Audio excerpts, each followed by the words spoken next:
مرادار د واک انحصار نه غواړي. نور حال در سره په ویډیو کې وګورئ او شور نیوز در سره سبسکرایب کړئ. په سلامونو مخرکلی کوم د افغانستان د رئیس الوزرا لومړی مرستار مولا عبدالغنی برادر ویلي چې افغانستان د ټولو افغانانو ګډ کور دی او دوی د واک انحصار نیت نه لري. نو موري دا څرګندول یو شمېر افغان شیعه دیني علماو او مخورو سره په کتنه کې کړي دي.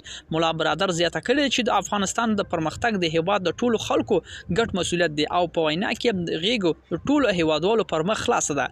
هغه ټینګار کړی دی چې د خلکو هوساینه او اقتصادي ثبات او لومړیتوب دی او هڅه کوي چې د دوی په برخه کې خپل مسؤلیت په ښه سمه توګه ادا کړي.